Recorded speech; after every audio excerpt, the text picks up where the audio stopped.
a Tres Arroyos, a donde todo esto ocurrió. Adrián Mauchi, te escuchamos. Acá estamos, bueno, continúan las diligencias de la policía bonaerense.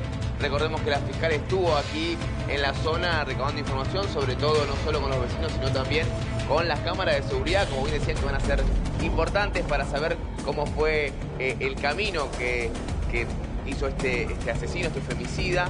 Tenemos que hablar de algo también que es muy clave, que es que este hombre estaba trabajando en una cervecería con la indemnización. Cuando él se va de esta empresa, decide comprarse un camión para hacer repartos. Camión que, según los vecinos, desde hace por lo menos 10 días no estaría aquí en el lugar, ¿sí? ¿Llegó la policía ahora, bueno, al lugar, hay Adrián, para entender lo que está pasando ahora, por favor? Sí, se está acercando personal policial hacia la casa. No sé si es con familiares o ¿Está la familia para ingresar. de Rocío? Sí, yo entiendo que si son familiares o que puede están ser ingresando también, a la casa a hacer requisa, también y puede, tiene una claro, llave, exactamente. claramente. La policía, digamos, también va a buscar, o la fiscal, ¿no?, que da la orden, entrar a la casa sin tener que forzarla.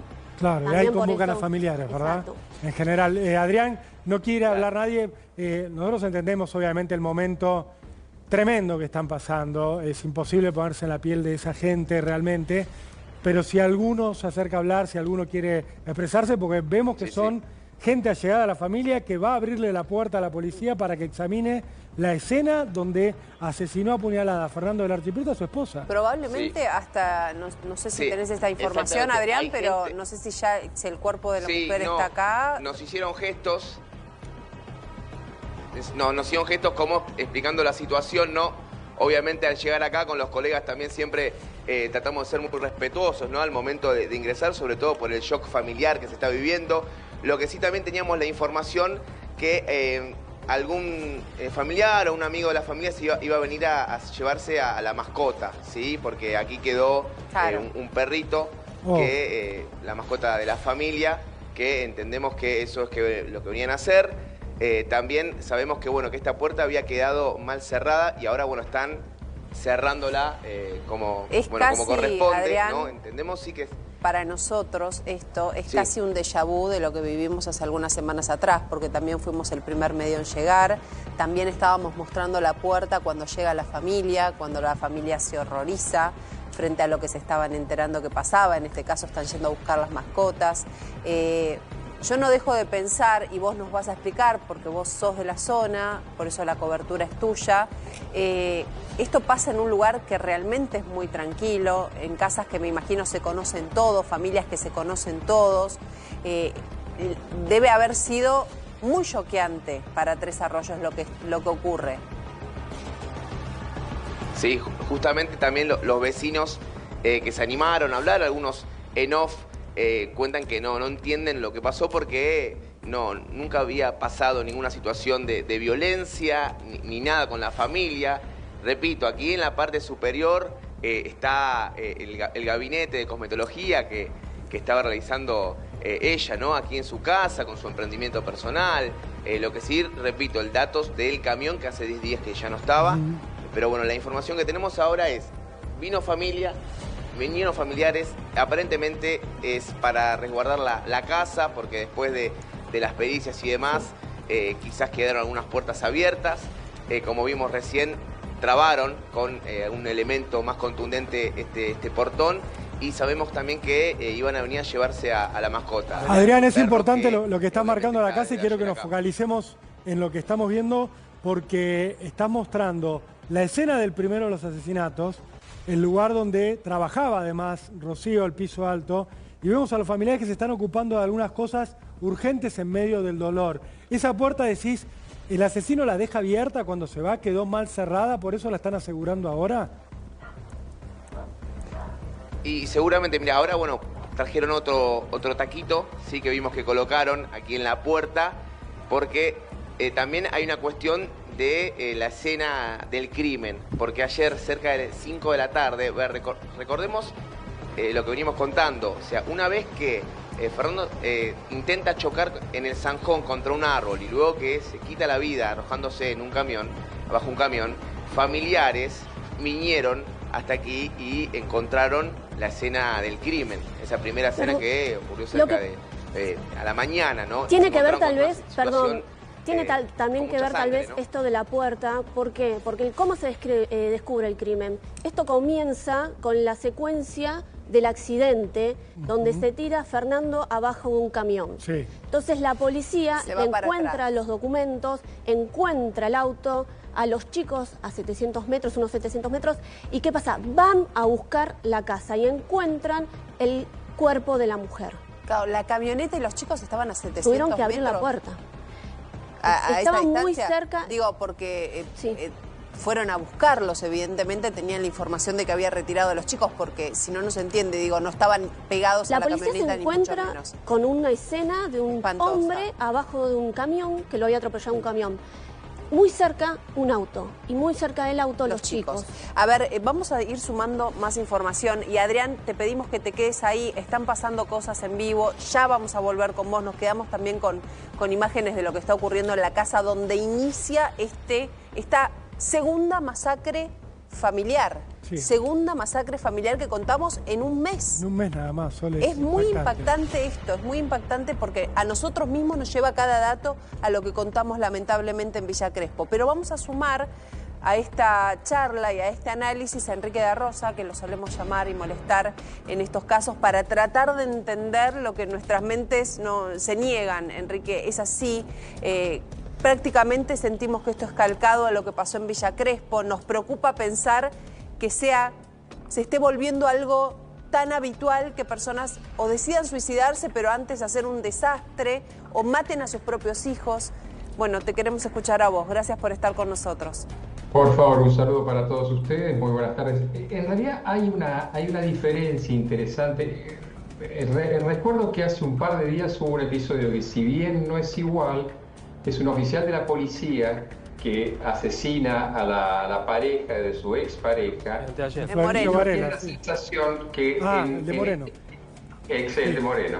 En este contexto, y ayer lo hablábamos con el exministro Garri, porque en su momento habíamos intentado que no se pusiera el sistema de las perimetrales por el tema del pasaje al acto en esto.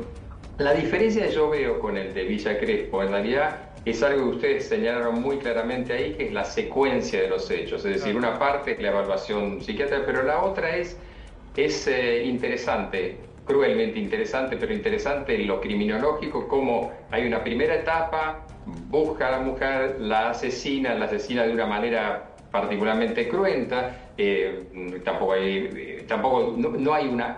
luego hay un lapso de tiempo relativamente importante, es decir, no es un spray son esas matanzas.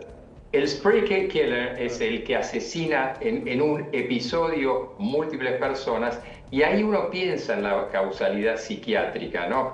Es decir, es obvio que la persona que hace esto tiene una serie de cuestiones ligadas a su psiquismo. El tema es si es la primer causal objetiva de lo que generó todo esto. Luego hay un segundo tiempo, luego hay un tercer tiempo y un cuarto tiempo. Es decir, finalmente él se suicida, pero entre medio hay actos que uno puede considerar de torpeza, como pseudo tentativa de suicidio, y entre medio está quizás lo más cruel.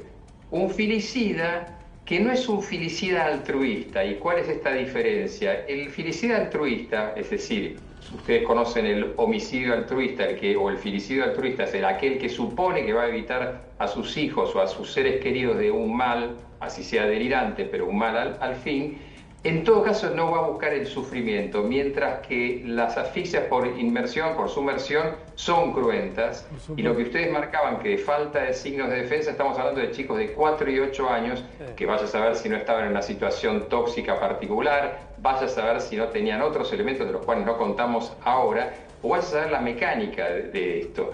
Entonces, es llamativo, y uno piensa ahí ya no en el homicidio, suicidio altruista, sino aquellos que tienen que ver con venganza, con una descarga de aspectos reprimidos negativos, con dejar un mensaje, porque uno no mata a sus hijos desde ya, pero uno solamente no los mata con un grado de sufrimiento que indica esto. Y esto me parece que hay que tomarlo en cuenta también para las diferentes hipótesis, ¿no? Enrique, es muy interesante lo que estás diciendo. Me quiero detener algo que decías al principio. La verdad dijiste muchos conceptos muy interesantes que me gustaría ir profundizando. Pero marcaste la diferencia entre la persona que puede matar en una secuencia rápida a varias víctimas y lo que ocurrió acá, que es alguien que, y te pregunto, ¿se iba enfriando en el medio? O sea, en términos psicológicos, mata, tiene un periodo de enfriamiento, va a buscar a sus otras dos víctimas, las mata, se vuelve a enfriar, busca un arma, piensa cómo hacerlo y después se quita la vida. ¿De qué te habla estos momentos donde uno dice, bueno, podría haber reflexionado, pensándolo desde nosotros, ¿no? Podría haber entrado en razón, podría haberse dado cuenta lo que estaba ocurriendo? ¿Por qué estas diferentes estaciones que va parando? Mira, es muy interesante porque yo les repetía la vez pasada y en este episodio también el no entender y yo les marcaba lo afortunado para uno el no entender, porque uno piensa, por ejemplo, en los periodos de enfriamiento. Esos periodos de enfriamiento implicarían la posibilidad reflexiva y que uno diga, bueno, en medio de esta locura me entrego a la policía, maté a mi mujer y me entrego a la policía, o me suicido, o lo que sea. Disculparán, pero bueno, todo esto es tan cruento como esto. Rolando, yo te jugaría una carta inversa. ¿Qué pasa? Porque yo lo he visto en causas, que en lugar de periodos de enfriamiento hay periodos de recrudecimiento. Yo termino el primer procedimiento y voy recargando aún más mis cuestiones que tienen que ver con mis frustraciones existenciales, con esto y el otro, y en realidad eso es lo que motiva. A mí me llama mucho la atención el matar a sus hijos de esta manera y que previamente esté en un estadio de descontrol, porque yo no entendía bien la secuencia y la verifiqué, y la secuencia es, primero es el choque contra un arbusto, contra algo, y luego mata a los hijos y luego se suicida. Sí. En realidad da la impresión que en realidad en un primer momento, quizás por ese descontrol, ese periodo más que de enfriamiento, de recrudecimiento, de calentamiento, si queremos entrar, de que la escena se vuelve más álgida, eso incrementa su torpeza hasta motora y posteriormente eso es lo que motiva que el homicidio de sus hijos se produzca de una manera tan cruenta y hasta que luego su modalidad de suicidio sea tan cruenta también, ¿no? Ahora, yo no paro de pensar en esta secuencia espantosa y siempre uno cuando cuenta estas noticias dice algo se pudo haber hecho para frenar o para cortar toda esta secuencia horrible y pienso... El primer crimen, sabemos ahora, fue con arma blanca. Una persona que mata a otra con un cuchillo no queda limpio de esa situación. Es un crimen que deja huellas, deja sangre por todos lados. Es imposible prácticamente matar a alguien y no quedar impoluto, con sangre. Seguro. Que era distinta a la situación con el cable del teléfono, digamos. Esto es con un cuchillo. ¿Qué pasa ahí? Porque si yo voy a retirar a los chicos al colegio, voy así y no se da cuenta una persona que acabo de cometer un crimen, me baño, me cambio de ropa y si esto es así, un episodio psiquiátrico de estas características no se corta con un momento en donde yo tomo la decisión de bañarme o de cambiarme. ¿Entendés a dónde voy, Enrique? ¿Cómo se puede dar esta secuencia? Yendo a retirar a los chicos para sacarlos antes de tiempo, no es que los esperó en la esquina, los retiró antes de tiempo, o sea, tuvo que ir a hablar con una maestra, con un director para que los deje sacar a los chicos antes. ¿Qué pasó ahí que no se detectó?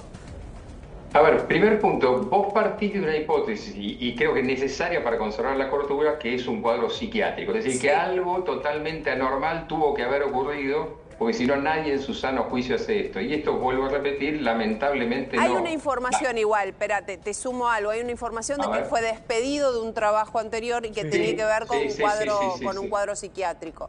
A ver, no, tiene que ver, perdón el no, pero digamos, tiene más que ver con un cuadro existencial, moral, de frustración, que no es psiquiátrico, sino que es emocional. Bien.